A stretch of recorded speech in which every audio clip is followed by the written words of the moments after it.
Oke, assalamualaikum warahmatullahi wabarakatuh. Selamat pagi teman-teman semuanya. Pagi hari ini kita kuliah bisnis model development ya, untuk sesi 9 setelah pertemuan di apa, setelah UTS, sorry, UTS. Oke.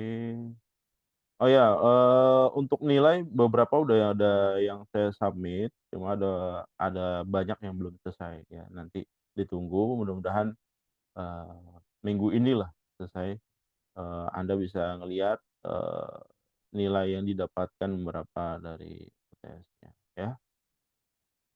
Oke, hari ini kita pertemuan ke-9 ngebahas tentang itu, proyek usaha ya.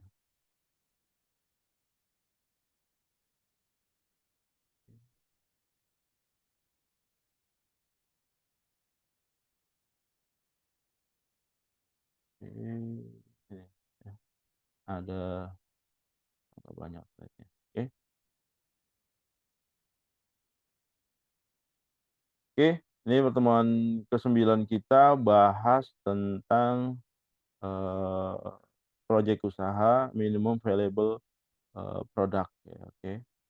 Apa sih ini valuable product, viable ya, sorry.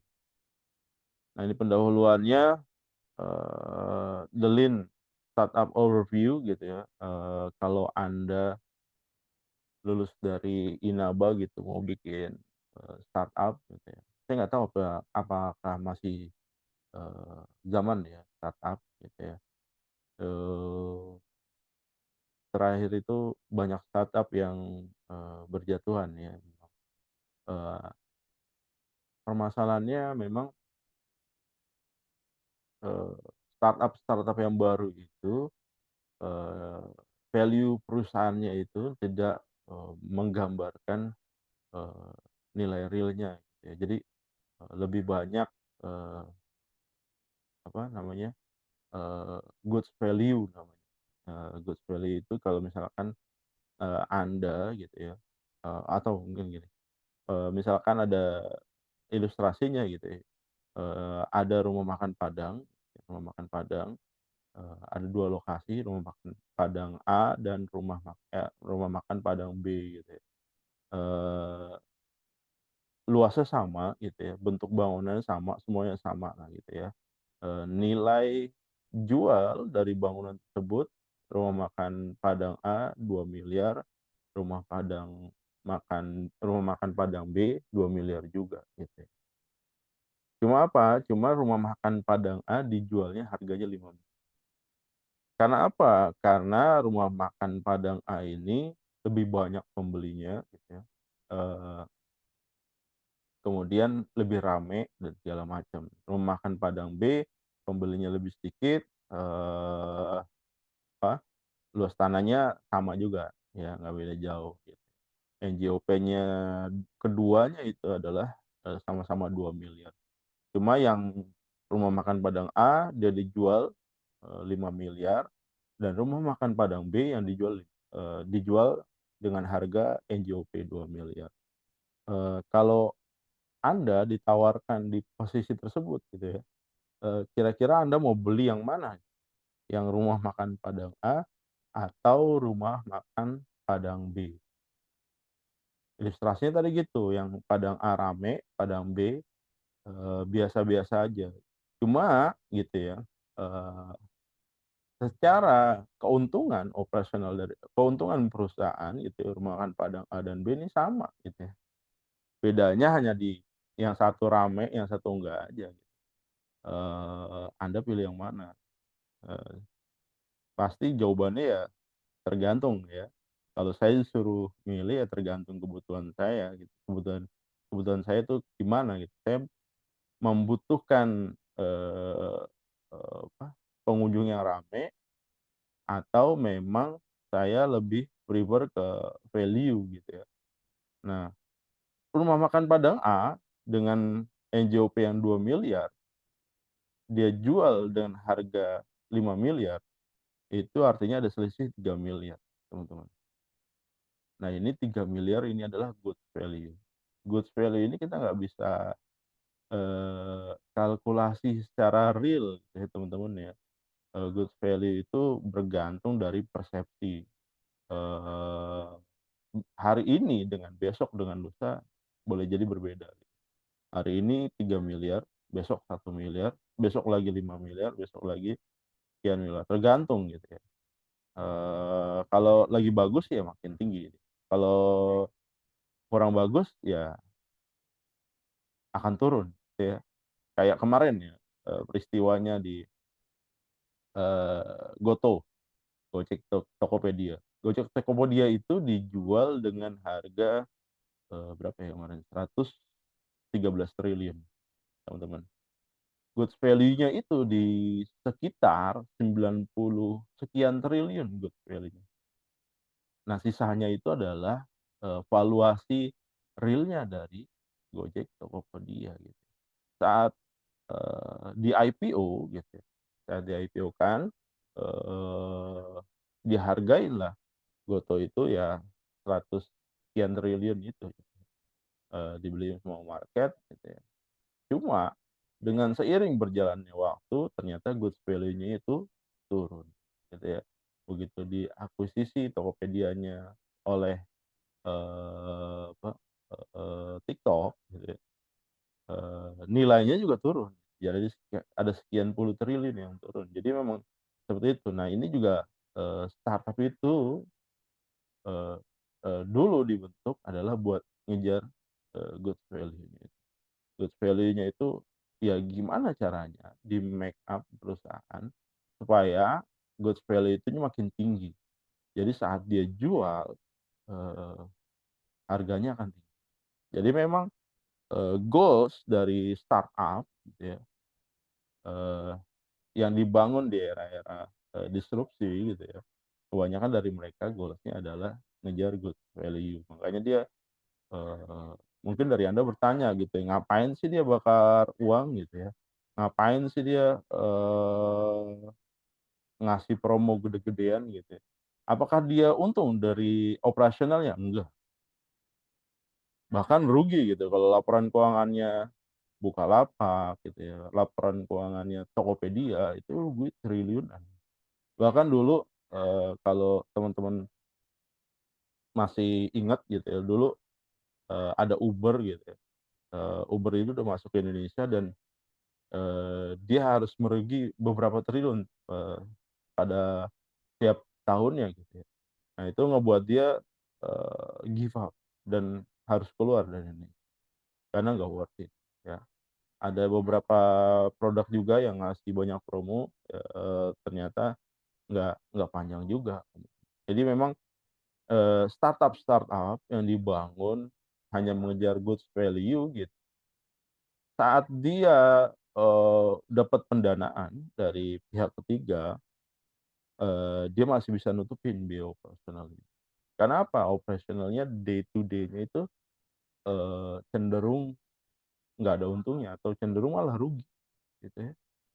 Makin turun gitu ya, transaksinya, itu makin suffer dia, makin makin nggak kuat. Akhirnya apa, eee, yang Anda lihat ya, 2, 3 tahun belakangan ini banyak startup yang, tutup ya atau banyak startup yang, apa, mengurangin apa, porsi bisnisnya dia. Tadinya dia, gencar di mana-mana, promo dan segala macam gitu. Ternyata hanya bertahan, 2, 3 tahun. Setelah itu hilang gitu ya. Nah itu, banyak startup seperti itu. Oke, ini, The Lean Startup Overview memang dia diawali dari visi ya, visi, eee, Anda harus mendefine tujuan apa sih, Anda ngebangun startup. Tujuannya apa Anda bangun startup? Sama kayak tadi ilustrasi saya gitu ya. Anda bangun startup mau ngejar apa gitu, mau ngejar keuntungan dari transaksi, daily atau Anda mau ngejar goods value tadi, gitu ya. Kalau Anda mau ngejar goods value ya tadi gitu ya, Anda pilih rumah makan Padang A ya, yang rame, teman-teman. Tapi secara keuntungan sama dengan rumah makan Padang B yang sepi. Itu goods value-nya. Nah, define your startup destination. Destinasinya apa? Tujuannya apa sih, Anda ngebuat startup ini? Atau Anda misalkan, saya mau bangun, perusahaan, mau bangun startup biar, eee, waktu ngelamar pacar saya diterima gitu. Ya udah, Anda bikin yang sesuai dengan needs-nya calon mertua Anda gitu ya. Calon mertua Anda sukanya apa gitu ya, eee, sukanya, apa, punya calon menantu yang bisnisnya di bisnis kesehatan gitu, ya udah Anda buka apotek aja, gitu kan. Atau Anda yang buka bisnis yang berkaitan dengan itu gitu, buka klinik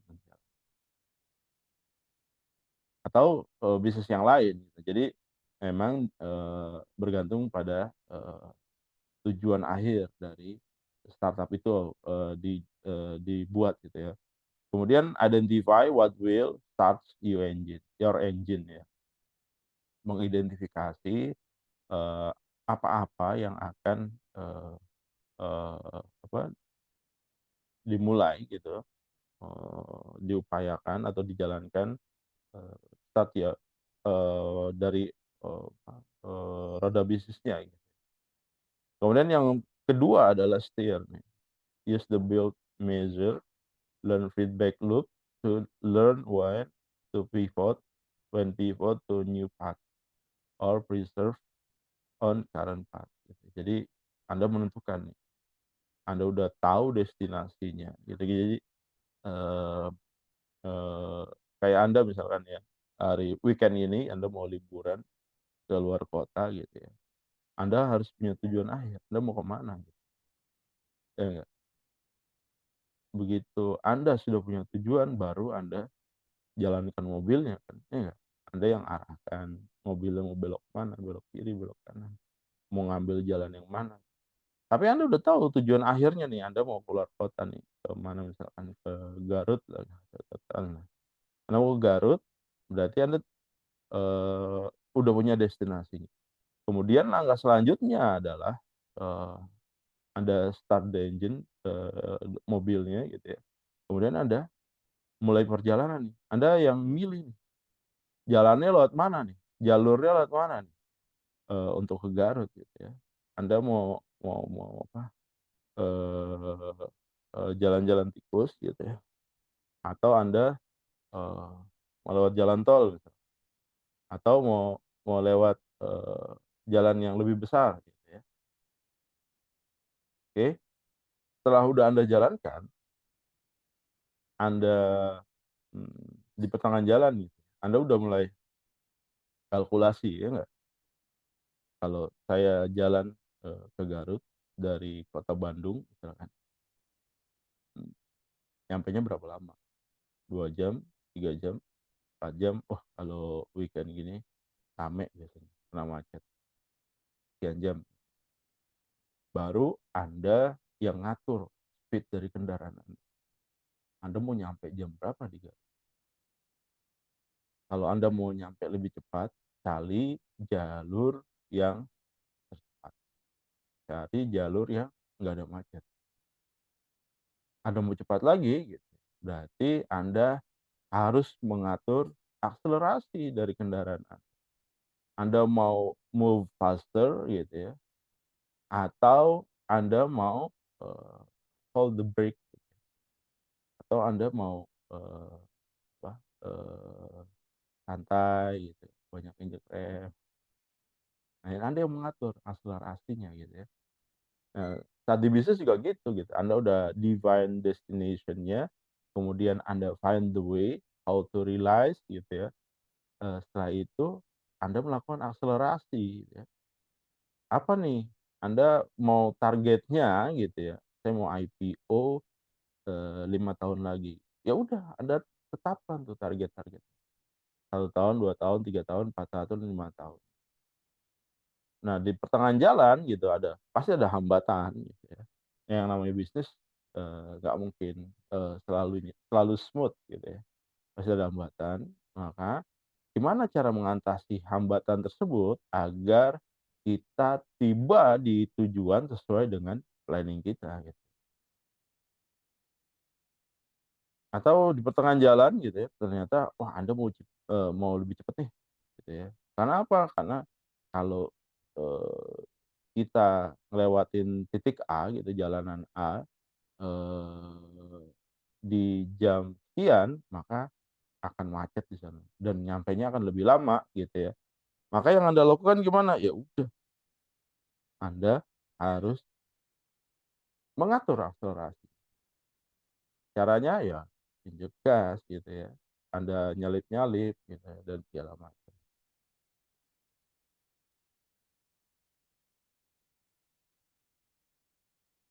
Oke, ini the lean startup overview, kemudian, nah ini startup way-nya. Ini ada di tengah-tengah ada customer, kemudian ada operation, digital technology and analytics gitu, people, behavior, culture gitu, funding, nah funding and, finance ya, pendanaan, transaction, alliance, risk gitu. Eee Kalau di piramidnya ada accountability, ada proses, culture, dan people gitu ya. Saya pernah, eee, kebetulan ya di periode perjalanan, riwayat, kerja saya gitu ya, eee saya terlibat di beberapa perusahaan yang memang, build dari awal. Di tahun 2005 itu saya, ikut bangun, perusahaan, PMA waktu itu, eee, memang nggak lama karena memang, dari sisi, pemegang saham yang memang kemudian di tahun 2008 juga sama, eee, PT yang lain gitu ya. Kemudian di 2011 juga ngalamin itu, 2014 jadi ada beberapa perusahaan lah, saya sekitar 3, 4 gitu ya. Terakhir itu, 2019 gitu ya, 2019, eee, saya di-challenge, oleh perusahaan tempat saya bekerja. Saya kerja di grup perusahaan bakri gitu ya. Saya diminta, eee, mengembangkan, produk finance-nya dia, bisnisnya, apa, payment point online bank. Ini sebagai biller agregator, teman-teman. Biller agregator ini, transaksi apa, bisnis yang butuh modal besar. Bisnis ini butuh modal besar, eee, dan keuntungannya itu kecil, kecil sekali gitu ya. Orang transaksi bayar PDAM, bayar, eee, PLN, pulsa listrik dan segala macam gitu ya. Eee, eee, Perusahaan yang, apa, diminta ke saya untuk dikembangkan, dijalankan itu fokusnya di biller aggregator aja. Kita nggak melakukan penjualan ke customer gitu ya.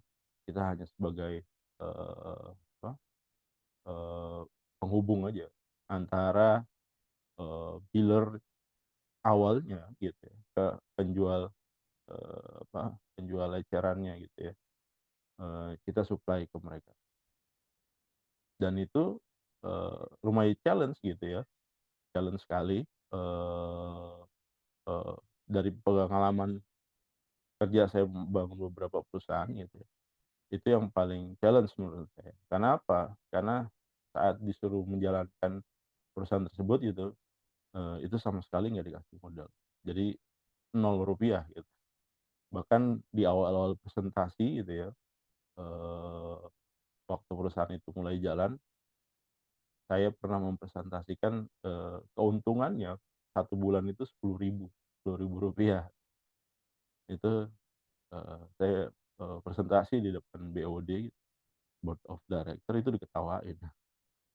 Dia dengerin presentasi 10.000 gitu, eee, nggak apa-apa jalan aja tuh, jalan, perjalanan waktu, eee, karena saya ngajar, digital marketing juga di Inaba waktu itu, dan saya mengajarkan. Jadi pengalaman saya kayak gitu ya, kalau, saya dosen koordinatornya di satu mata kuliah, biasanya saya exercise ya, kalau memang kayak digital marketing tuh, bukunya sedikit teman-teman ya, eee, apa, buku realnya dan kalau menurut saya dijadikan panduan belajar, tanpa harus praktek itu, susah gitu ya. Jadi memang saya lebih banyak waktu ngajar digital marketing gitu ya, itu, eee, lebih banyak observasinya gitu, daripada saya membaca buku. Jadi, saya observasi kemudian, eee, pengamatan di apa, di real case-nya, kemudian saya lakukan pengembangan. Caranya gimana? Ya saya do it the activity gitu ya. Strateginya itu saya jalankan. Ada apa, ada praktisi gitu ya digital marketing, dia punya metode seperti ini, dijalankan. Ada praktisi A, praktisi B, praktisi C gitu ya. Itu kita kita combine. Jadi memang, di digital marketing gitu ya, eee, nggak semua orang bisa sukses dengan cara yang sama. Jadi everyone yang mencoba gitu ya, eee, they success by their own way gitu. Jadi setiap orang sukses dengan caranya masing-masing. Sama seperti saya juga gitu ya, saya sukses dengan cara saya dengan cara sendiri gitu ya. Saya belajar ngiklan, saya belajar, offline, apa, non iklan, marketing gitu ya. Saya jalankan 2 metode itu gitu ya, dan saya praktekin di bisnis yang apa, yang saya dikasih kepercayaan. Bulan pertama memang nggak kelihatan gitu ya, dan di tahun-tahun awal itu saya lebih banyak produksi konten, teman-teman. Saya farming di website, farming di YouTube gitu ya, farming di apa, sosial media gitu. Saya bisa punya akun, Gmail banyak teman-teman, bisa ratusan. Akun YouTube saya bisa punya ratusan gitu ya. Di sana saya bisa bisa create, dalam satu hari video itu bisa ratusan, tentunya dengan tools gitu ya. Dan itu, eee, tidak kalau bisa dibilang, hampir dari video saya dan tulisan saya itu nggak, terdetek oleh, eee, apa, search engine sebagai spam. Jadi, lolos gitu ya. Perjalanan 2 tahun, 3 tahun udah mulai kelihatan hasilnya. Jadi transaksinya, tadinya, keuntungan yang tadinya 10.000 gitu ya dengan transaksi, eee GTV kalau kita bilang, total transaksi value per bulannya, mulai dari 1 juta, 5 juta, 10 juta gitu. Terus naik 100 juta gitu, 1 miliar bahkan, eee, sampai tahun ini gitu ya, per bulannya udah, stabil lah di atas 20 miliar. Nah itu saya ajarkan metode tersebut gitu kan, metode tersebut saya ajarkan ke teman-teman di Naba, metode yang sama gitu. Jadi, eee, startup the way gitu. Jadi, eee, perjalanan saya, membesarkan, perusahaan gitu ya, itu saya tuangkan langsung, di materi-materi kuliah waktu itu di digital marketing. Jadi, eee, kalau Anda mau bisnis gitu ya, eee, Anda mau bikin startup gitu ya, eee, nggak cukup cuma baca buku sebenarnya, harusnya do it something gitu ya. Jadi Anda udah harus mulai gitu, begitu Anda mulai, nanti Anda akan nemuin rintangan. Tapi dengan rintangan itu ternyata, eee, pertama ya, knowledge Anda ter-upgrade gitu. Jadi Anda punya punya pengetahuan tambahan, "Oh, kalau saya nempuh jalan A, challenge-nya seperti ini." Eee, Kemudian solusi dari challenge tersebut seperti ini. Anda udah bisa memetakan. Begitu Anda nyoba, jalan B, "Oh, ternyata seperti ini." Cara menyelesaikan seperti C, D, dan segala macam gitu ya. Nanti begitu, eee Anda sudah mulai memetakan gitu, Anda udah mulai bisa memetakan, jalan gitu, Anda udah bisa milih nih, "Oh berarti saya ngambil, jalur yang ini," dan nah itu dimaksimalkan dan itu, bisa akselerasi pertumbuhan, eee, memang nggak 1 tahun, 2 tahun, nggak ada bisnis yang, eee, growth dalam waktu 1 atau 2 tahun itu nggak ada, kecuali Anda punya modal besar atau kecuali orang dekat Anda adalah pejabat gitu ya, atau Anda mau jadi wakil presiden gitu ya, berarti bapak Anda harus presiden gitu. Atau Anda mau jadi manajer di Pertamina berarti om Anda harus jadi presiden. Nggak gitu itu teman-teman. Jadi, ada prosesnya dan setiap proses itu adalah, sebuah perjalanan, dan knowledge untuk Anda gitu ya.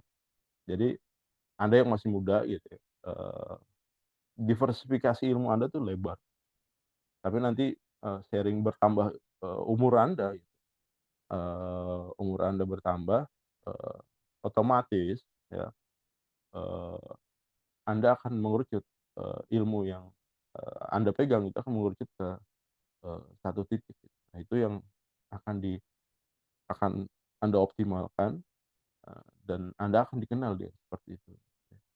Jadi, perjalanannya juga start up the way-nya, akselerasi growth-nya, saat Anda udah mulai memetakan jalan gitu ya, Anda bisa tahu nih, oh berarti kalau saya menempuh jalan A, B, dan C ini, eee eee, goals-nya tercapai, dalam jangka waktu sekian. Berarti harus ada, akselerasi lagi nih kalau memang, masih di bawah target, kalau memang masih kurang, seperti itu gitu ya. Nah, di dalam ini ada ya tadi nih people, behavior, digital, teknologi, operation, funding, transaction, alliance, resiko, dan ya. Oke, kemudian minimum viable product, menurut bahasa MVP itu diartikan sebagai suatu standar kelayakan produk yang paling minimum diterapkan oleh perusahaan. Jadi, paling minimal berapa gitu. Standar minimum suatu produk yang dikatakan layak jual atau layak konsumsi ada banyak, tergantung pada jenisnya. Misalkan makanan dan minuman, maka standar yang diterapkan harus lolos BPOM gitu ya, kemudian nggak beracun, nggak berbahaya bagi kesehatan, nggak mengancam kesehatan gitu ya, atau nggak berimpak dalam jangka panjang buat kesehatan, gitu. MVP adalah teknik pengembangan suatu produk atau, situs baru tujuannya adalah menyediakan fitur yang belum, terlalu canggih tetapi cukup untuk memenuhi kebutuhan pelanggan utamanya. Sementara itu produk finalnya akan didesain dan dikembangkan lebih jauh setelah mendapat feedback dari pelanggan pertama. Jadi, ya itu, jadi ada improvement ya teman-teman, ada inovasi gitu ya. Konsep ini telah dipopulerkan oleh Eric, seorang konsultan dan penulis, tentang startup. Maksud utamanya dia meningkatkan minat pelanggan gitu ya. Kebanyakan startup menggunakan tersebut sebagai misalnya Dropbox, Uber gitu ya. Ilustrasi MVP, misalkan sebuah perusahaan meluncurkan produk donat, pertama tim pengembang merancang prototipenya gitu ya, kemudian merencanakan bahan baku apa saja yang digunakan, bentuknya, serta rasanya. Kemudian setelah itu pengembang akan membuat MVP berdasarkan prototipe yang dibuat, namun hanya unsur-unsur penting saja yang dibuat pertama kali, misalkan donat goreng tanpa rasa ya, original taste-nya itu gimana. Jadi kalau Anda, food food reviewer gitu ya, di sosial media Anda begitu disajikan Anda nggak kasih tambahan garam, nggak kasih jeruk nipis dulu gitu ya. Anda nyobain dulu tuh, eee, Anda makan bakso gitu nyobain kuahnya. Oh ternyata, eee, original taste-nya seperti ini. Kalau ditambahin di-mix sama tambahan topping dan segala macam harusnya lebih enak gitu. Donat dibuat polos karena perusahaan startup ingin mengetahui bagaimana pelanggan merespon produk mereka. Setelah diketahui respon, perusahaan mulai meluncurkan variasi rasa donat sesuai tanggapan yang diperoleh. Jadi original taste-nya dilempar gitu, nanti baru kelihatan tuh, eee apa yang perlu eee, apa, di apa, di disasar. Sama juga gitu Anda buat startup, di cerita saya gitu ya. Saya coba banyak cara gitu ya, karena saya nggak tahu cara mana yang, eee, saya nggak punya pengalaman waktu itu, cara mana yang paling efektif untuk mengembangkan, perusahaan biller agregator. Eee, saya coba semua jalan ternyata, oh ini jalannya ini, oh jalannya yang begini, oh ini yang cocok nih sama perusahaan yang saya lagi bangun. Ya udah, setelah ketemu polanya, ya kita ngikutin, eee, apa, track-nya aja. Tujuannya dapat segera rilis ya produknya, kemudian mengetes produk, pada pengguna real ya, kemudian lebih hemat pengeluaran ya. Perusahaan rintisan umumnya nggak mempunyai banyak dana yang sudah matang, maka dari itu perusahaan harus berhemat, MVP menjadi solusi saat hendak mengeluarkan produk baru. Jadi gitu, teman-teman. Eee sebelum saya masuk, iklan pembayaran apa, menggunakan iklan gitu waktu itu, saya lebih banyak menggunakan, apa, eee, jalur-jalur non iklan gitu ya, memanfaatkan, sosial media gitu, memanfaatkan, YouTube gitu ya, memanfaatkan, eee, website ya, segala macam, ya.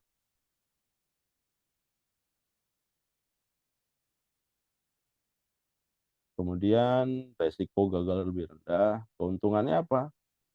Mendapatkan keuntungan dengan resiko kegagalan yang lebih rendah. Dapat meminimalisir dana pengembangan, mendapatkan feedback real ya dari customer-nya langsung gitu ya. Kemudian mendapatkan nilai plus saat funding. Jadi saat funding itu investor bisa mendapatkan gambaran dari produk yang dibuat gitu ya. Eee, biasanya gitu ya kalau startup itu tujuan akhirnya adalah dana masuk gitu ya.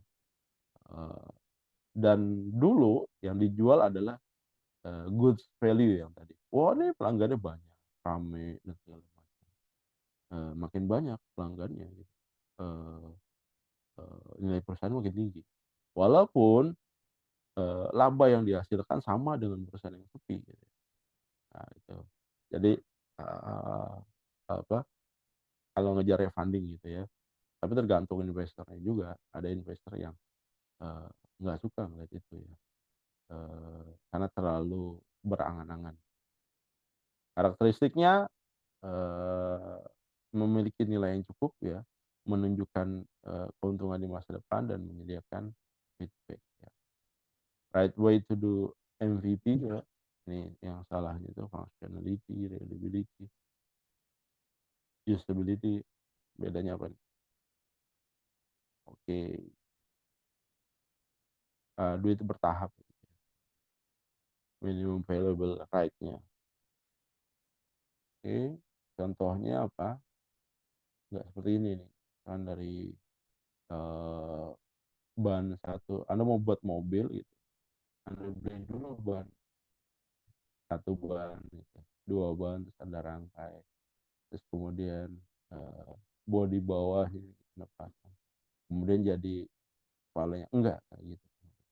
Tapi mulai dari seperti ini, untuk menjadi mobil gitu Anda pertama beli skateboard gitu, beli apa, kalau anak-anak sepeda yang kecil gitu ya.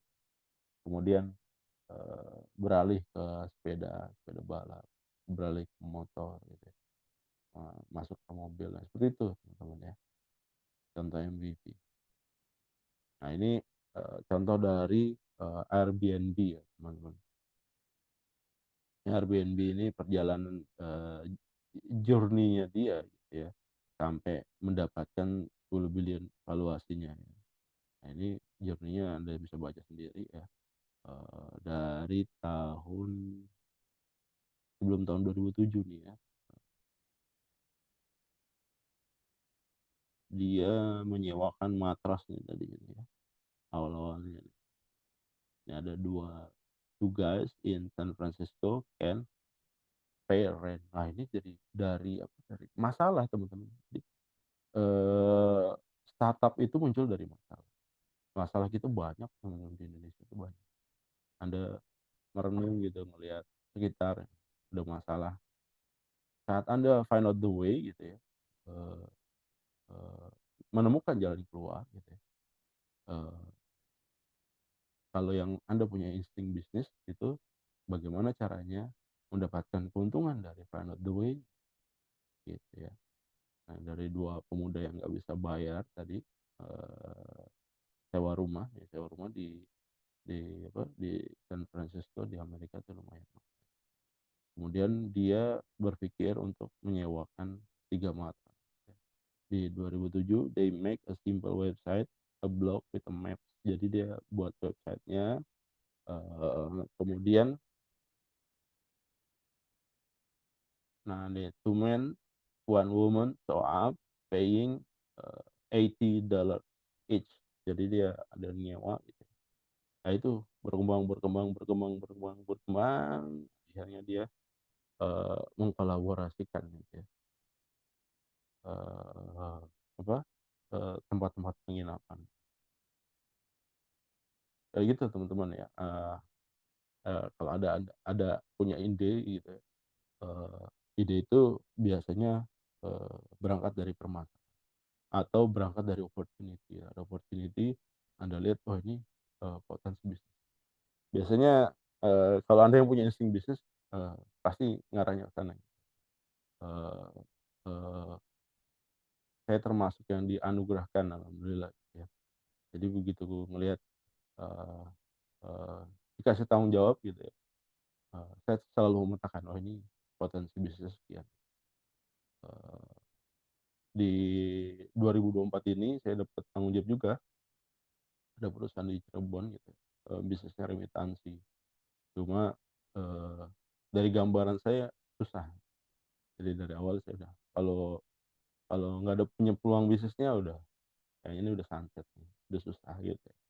Lain halnya, di agregator itu, eee, rules-nya masih fleksibel gitu ya, kita mau kiri ke kanan masih leluasa gitu ya.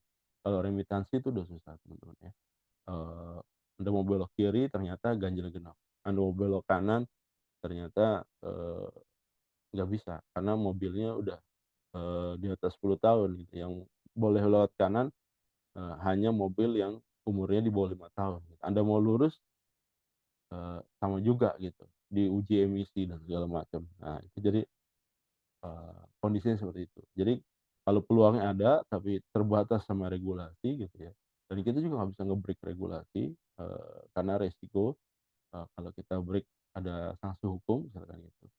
Nah itu, eee, kita bisa udah memetakan gitu kalau Anda punya estimasi, "Oh berarti nggak bisa." Gitu. Oke teman-teman, kalau ada pertanyaan bisa, Anda bertanya di grup, eee, kuis sudah saya buka nanti, silakan Anda kerjakan, minggu depan kita kuliah online, oke.